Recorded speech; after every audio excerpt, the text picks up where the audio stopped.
Your Honor, I am here for this 4 innocent students.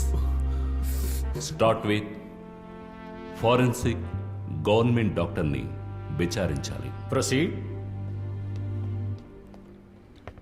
నమస్తే sir. Professor Hanumantharao, forensic department. Yes sir. Postmortem report ఇచ్చింది మీరే కదా? Yes sir. ఆ అమ్మాయి ఎలా చనిపోయిందో చెప్తారా? రేప్ జరిగిన చోట్లో తలకి బలమైన దెబ్బ తగలడం వల్ల అనిత చనిపోయింది. అండ్ 2 నెలలకు ముందు ఆమెకి అబార్షన్ అయిందని మీరే సర్టిఫికెట్ ఇచ్చారు కదా? Yes sir. ఇలా అబద్ధం చెప్పే మీకు ఈ ఎండి ఎంబీబీఎస్ ఎలా ఇచ్చారు? వాట్? యువర్ ఆనర్, 8 నెలలకు ముందు సివియర్ అబ్డమిన్ పెయిన్ వచ్చి జీహెచ్లో అడ్మిట్ అయిన అనితకు ఫుల్ ఇన్వెస్టిగేషన్ అయిన తర్వాత తెలిసిందేంటంటే ఆమెకి యూట్రస్లో క్యాన్సర్ ఉందని, which is very unfortunate. So వేరే దారి లేక డాక్టర్ అడ్వైస్ ప్రకారం ఆమె గర్భసంచిని రిమూవ్ చేశారు. దాని తాలూకు డీటెయిల్స్: గర్భసంచి లేకుండా గర్భం దాల్చడం మిరాకిల్, ఆ గర్భాన్ని అబార్షన్ చేయడం medical miracle. You looks like technically qualified, government certified. You taken bribe. I object this. Of course you object. నిజం బయటకు వచ్చేటప్పుడు కొందరు దాన్ని జీర్ణించుకోలేరు. Because you are a good lawyer but a great liar. Mister Chandrasekhar, నేను లాయర్నా లయ్యర్నా అని నిర్ణయించాల్సింది జడ్జి గారు. This is court, mind your words. Chandrasekhar, as your lawyer, he defends his client. It's his profession. నిజాన్ని రాబట్టాలి గాని వ్యక్తిగతంగా విమర్శించి కోర్టును సంతబజారు చేయొద్దు. కంటిన్యూ. సారీ యువర్ ఆనర్, హత్య చేయబడ్డ విశ్వ వాంగ్మూలాన్ని సమర్పించిన పోలీస్ ఆఫీసర్ని విచారించాలనుకుంటున్నాను.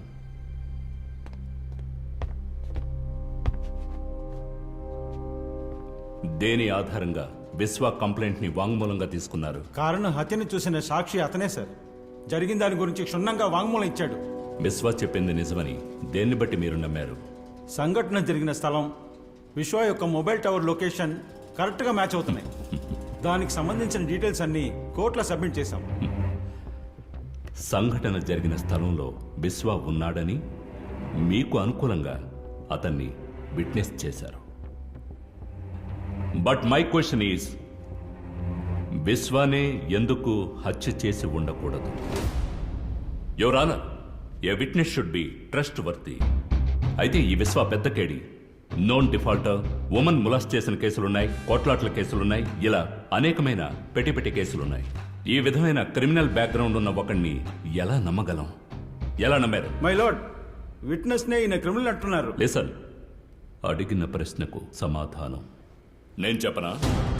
ఒకవేళ ఆ కుర్రాళ్ళ చేతుల్లో విశ్వ చిక్కితే అసలు నేరస్తుడెవరో తెలిసిపోతుందన్న భయంతో మీరే అతన్ని చంపారు. మై లార్డ్, పోలీస్ అధికారిని తప్పు పట్టి కేసుని దిశ మార్చాలని చూస్తున్నారు. సాక్షి చెప్పింది మాత్రమే పోలీసులు వాంగ్మూలంగా తీసుకోగలరు. ప్రొఫైల్ చూసి తీసుకోవాలంటే డిఫెన్స్ లాయర్ చనిపోయిన అనిత యొక్క ప్రొఫైల్ చూసి రావాల్సిందే. నోరుందని చెప్పి వాదించడానికి రాకూడదు. సాక్షుల యొక్క వాంగ్మూలాన్ని చదువుకొని రావాలి. ఆ అమ్మాయి యొక్క నడవడికను గురించి పోలీస్ అధికారులు విడమర్చి చెప్పారు. ఎవరానా ఆ రోజు స్పాట్లో ఉన్న పోలీస్ అధికారులను విచారించడానికి అనుమతి కోరుతున్నాను. Yes, granted.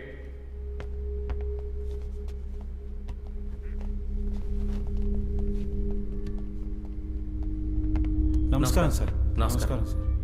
ఓకే, ఆ సమయంలో ఆ అమ్మాయి మగాళ్లకు ముద్దులిస్తున్నట్టు, అది మీరు నేరుగా చూసినట్టు వాంగ్మూలం ఇచ్చి ఉన్నారు, అంతేగా? అవును సార్. ఆ రోజు మీరు డ్యూటీలో ఉన్నారా? లేదు సార్. అప్పుడేం చేస్తున్నారు? సార్, ఫ్రెండ్ని కలవాలని వెళ్ళొస్తున్నాము సార్. మీరు మాత్రం ఫ్రెండ్స్ని ఏ టైంలోనైనా కలవచ్చు, మిగతా వాళ్ళు కలిస్తే తప్పు, అంతేగా? కలవచ్చు సార్, కానీ ఒక అమ్మాయి అర్ధరాత్రిలో ఎటు కాని సమయంలో కలవకూడదు కదా. అర్ధరాత్రి అయితే తప్ప? అలా కాదు సార్, అర్ధరాత్రిలో వాళ్ళు తప్పుగా ప్రవర్తించడం మేము చూశాం సార్. ఏం తప్పుగా ప్రవర్తించారు? అదేంటంటే ఐ అబ్జెక్ట్ దిస్ క్వశ్చన్. అనవసరమైన ప్రశ్నలు వేసి సాక్షుల్ని తికమక పెడుతున్నాడు. ఓకే, అయితే మీరే చెప్పండి. నాకెలా తెలుస్తుంది? తెలియదుగా, కూర్చోండి. మిస్టర్ చంద్రశేఖర్, కూర్చోండి లేవండి అని మీరు చెప్పకూడదు, జడ్జి గారు చెప్పాలి. చాణక్య, కూర్చోవయ్యా. Yes your honour. మగవాళ్లకు లేని తప్పైన సమయం ఆడవాళ్లకు మాత్రం ఎలా ఉంటుంది? ఒక అమ్మాయి అబ్బాయితో రోడ్డు మీద మాట్లాడితే తప్పు, కలిసి బైక్ మీద వెళితే తప్పు, మిడ్ నైట్ బస్ స్టాండ్లో నించుంటే తప్పు, గట్టిగా నవ్వితే తప్పు. ఇవన్నీ తప్పని ఏ లా పుస్తకంలో రాస్తుంది యువర్ ఆనర్? సార్, వయసులో ఉన్న అమ్మాయి ఆ సమయంలో 5 మగాళ్ళతో మాట్లాడడం తప్పు కదా సార్? వెయిట్. ఇంతకు ముందు ముద్దులిస్తుంటే చూశానన్నావు, ఇప్పుడు మాట్లాడుతోంది అంటున్నావు. సో యువర్ నాట్ ష్యూర్ ఏంటి? సో మీ చూపుల్లోనే తప్పుంది. చట్టం అనేది సరిగ్గా ఉంటే ఆడవాళ్ళు ఏ టైంలోనైనా సురక్షితంగా ఉండొచ్చు. Your honour, what is the right time for women? మన దేశంలో ఈ సమయం నుంచి ఈ సమయం వరకు ఆడవాళ్ళకి ఏదైనా ఆపద జరిగితే ఆ సంఘటనకు న్యాయస్థానం బాధ్యత వహించదని చట్టం చెప్తోందా? మీరు సాక్షిని నమ్మరు, పోలీసులను కూడా నమ్మరు.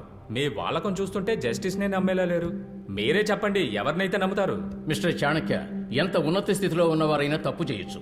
నమ్మకం అనే మాటకు చట్టంలో స్థానం లేదు. నమ్మకం లేని కారణంగా ఇంత దూరం విచారణ జరగాల్సి వచ్చింది.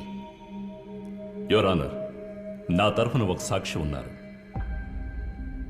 వారిని ప్రత్యేకంగా విచారించడానికి కోర్టు వారిని సవినయంగా కోరుకుంటున్నాను. ప్రత్యేకంగా ఎందుకు విచారించాలి? ఇందులో ఏదో అంతరార్థం ఉంది. కేసుకు సంబంధించి ఏ సాక్షిని నిరాకరించలేం. కొన్ని సంవత్సరాల క్రితం తనకు జరిగిన అన్యాయాన్ని కోర్టుకు చెప్పుకుంది. కానీ తగిన ఆధారాలు లేకపోవడం వల్ల ఆ అమ్మాయికి న్యాయం జరగలేదు. తనకు జరిగిన అన్యాయం మరొకరికి జరగకూడదనే మంచి ఉద్దేశంతో ఇప్పుడు ఆ అమ్మాయి న్యాయస్థానం ముందు ప్రత్యక్ష సాక్షిగా వచ్చి పరోక్షంగా మీకు చెప్పుకోవాలనుంది.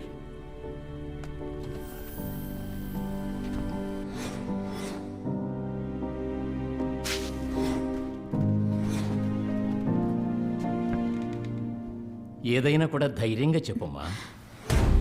I'm N athlete sir. 4 సంవత్సరాల క్రితం డబ్బుందన్న పొగరుతో డ్రంక్ అండ్ డ్రైవ్ యాక్సిడెంట్ చేసి నన్ను అంగహీనం చేశారు. నేను హ్యాండిక్యాప్ అయిపోయాను. బాధ్యతురాలైన నా కోసం చంద్రశేఖర్ సార్ ఎంతో ఆర్గ్యుమెంట్ చేశారు. సాక్ష్యం లేదని కేసును డిస్మిస్ చేసేశారు. కోర్టులోనే మాకు జడ్జ్మెంట్ దొరకలేదంటే మేము ఎక్కడికి సార్ వెళ్ళాలి? ఏడవకమ్మా, నీ బాధ నాకు అర్థమైంది. కానీ అనిత విషయంలో అలాంటి తప్పు జరగదు. నువ్వు ధైర్యంగా చెప్పమ్మా. అనితకి ఏం జరిగిందో నాకు తెలుసు. ఆ రోజు రాత్రి జరిగిన సంఘటన నా కళ్ళల్లోనే ఉంది.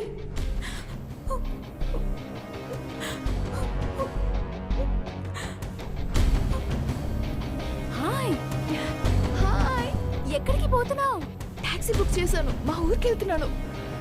Bye bye bye.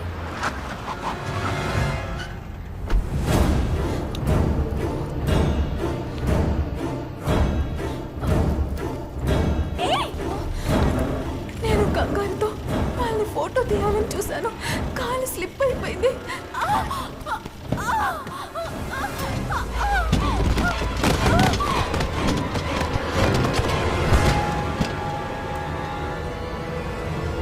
నాకు స్పృహ వచ్చిన తర్వాతే అనిత మరణించిందన్న విషయం నాకు తెలిసొచ్చింది.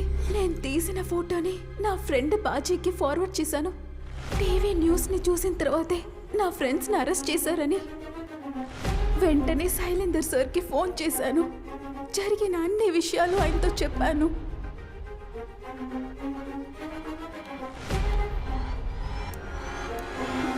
తప్పే చేయని నా ఫ్రెండ్స్ ఇప్పుడు దోషులుగా ఉన్నారు. నేను ఇప్పుడు ఇలా నడుస్తున్నానంటే దానికి కారణం నా ఫ్రెండ్సే. ఏడవకమ్మా, నీ వేదన నాకు అర్థమవుతుంది. ఇది కోర్టమ్మా. సరైన సాక్ష్యాలు లేకుండా ఇక్కడ ఏమీ చేయలేం. కానీ ఒకటి మాత్రం చెప్తున్నాను, న్యాయస్థానం తప్పకుండా తన బాధ్యత నిర్వర్తిస్తుందమ్మా. యువర్ ఆనర్, ఈ సాక్షి యొక్క వాంగ్మూలాన్ని బట్టి అసలైన నేరస్తుడికి ఉరిశిక్ష విధించాల్సిందిగా కోర్టు వారిని సవినయంగా కోరుకుంటున్నాను. Mister Chandrasekhar, I can understand your emotions. As a lawyer, don't you know, hanging is applicable only for the rarest of rare cases. కోర్టుకొచ్చే 100 కేసుల్లో ఇదొకటి కావచ్చు. కానీ ఒక్కొక్క కేసులోనూ ఒక అమ్మాయి జీవితం ఇమిడి ఉంది. కంటి చూపు లేని వాడి బాధ ఆ కళ్ళను పోగొట్టుకున్న వాడికే తెలుస్తుంది. Your honour,